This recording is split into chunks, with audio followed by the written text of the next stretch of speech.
यह बजट मध्यम वर्ग और महिलाओं को सक्षम करने वाला अमृतकाल का सर्वस्पर्शी बजट है।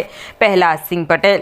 बजट के बाद प्रतिक्रिया देते हुए केंद्रीय राज्य मंत्री प्रहलाद सिंह पटेल ने कहा कि मोदी सरकार का यह बजट सर्वसमावेशी, जनकल्याणकारी, राष्ट्र के संपूर्ण विकास का बजट है। इस बजट में मध्यम वर्ग, महिलाओं, युवाओं, किसानों और हर वर्ग का विशेष ध्यान रखा गया है। इस बजट ने मध्यम वर्ग के लोगों की आंखों में नई उम्मीद जगाई है। इस साल प्रति व्यक्ति आय दुगनी से अधिक होकर 1.97 लाख दर्ज की गई है। सरकार ने महिलाओं को आर्थिक रूप से मजबूत करने के लिए दीनदयाल अंत्योदय योजना, राष्ट्रीय ग्रामीण आजीविका मिशन के तहत 81 लाख स्वयं सहायता समूहों से जोड़कर असाधारण कामयाबी हासिल की है। 2 साल की अवधि के लिए महिलाओं को नई लघु बचत योजना, महिलाओं की सम्मान बचत प्रमाण पत्र उपलब्धता कराया जाएगा। इसमें महिलाओं और बालिकाओं के नाम पर 2 वर्षों की अवधि के लिए 7.5% की दर पर 2 लाख रुपए तक की राशि मिलेगी। बजट में खाद्य प्रसंस्करण उद्योग मंत्रालय द्वारा जारी PLI स्कीम में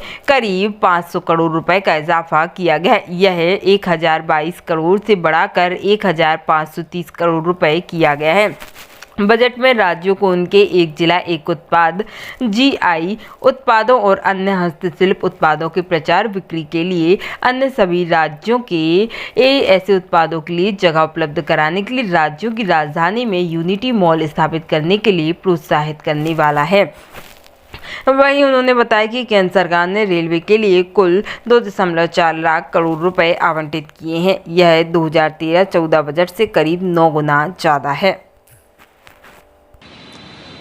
ये सबसे बढ़ता हुआ क्षेत्र है और मैं मानता हूँ कि जो ग्रोथ है फूड प्रोसेसिंग क्षेत्र की और जो अवसर हैं वो सर्वाधिक इस क्षेत्र में है।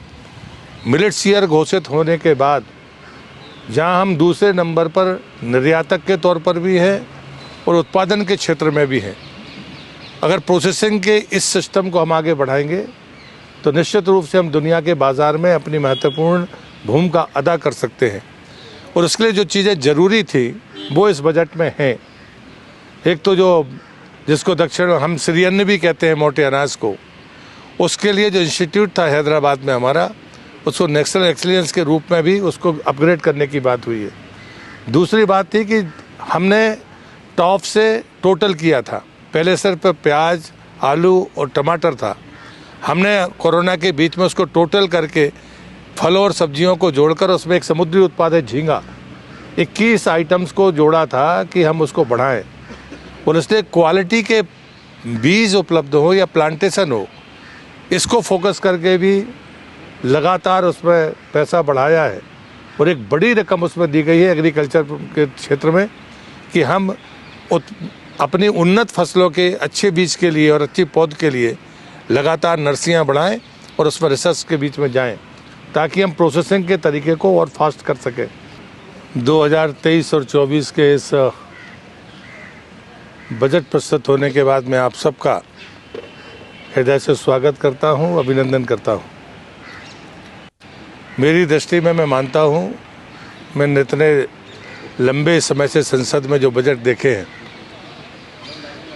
ये बजट सारे समग्र रूप से तो महत्वपूर्ण है ही, लेकिन मध्य वर्ग और महिला शक्ति के लिए ये फोकस बजट लगता है। और मैं मानता हूँ कि मध्य वर्ग और महिला शक्ति ने विकास के तौर पर जो योगदान भारत की अर्थव्यवस्था में दिया है, उस पर लगातार प्रधानमंत्री फोकस करते रहे। इसलिए मैं आदरणीय प्रधानमंत्री जी का और उनके नेतृत्व में ये बजट प्रस्तुत करने वाले आदरणीय वित्त मंत्री जी का हृदय से आभार व्यक्त करता हूँ। मेरे पास में 2 मंत्रालय हैं। जल जीवन मिशन मेरे पास है। पिछले वर्ष 60,000 करोड़ रुपया उसके लिए रखा गया था। राज्य सारे मिलकर भी उसका आधा खर्च नहीं कर पाए। उसके बावजूद भी प्रधानमंत्री का जो संकल्प है कि 2024 तक हर घर तक पानी पहुँचे, उससे उस बजट में बढ़ोतरी की गई है। और आज हमारे पास इस बजट में 70,000 करोड़ जल जीवन मिशन के लिए है। दूसरा विभाग है मेरे पास जो है वो स्वच्छता का है। हमने गोवर्धन के लिए अपनी तरफ से कहा था और उसमें लगभग 10,000 करोड़ रुपया गोवर्धन स्कीम के तहत है, जो ग्रीन ग्रोथ के इंजन के तौर पर भी काम करेंगे, लेकिन स्वच्छता के इन पैरामीटर्स को भी पूरा करेंगे कि कचरे से भी गैस बनकर उसका उपयोग हो सकता है, खाद के रूप में उसका उपयोग हो सकता है और रोज़गार के अवसर मिल सकते हैं। और शहरी क्षेत्र को भी इसमें शामिल किया है।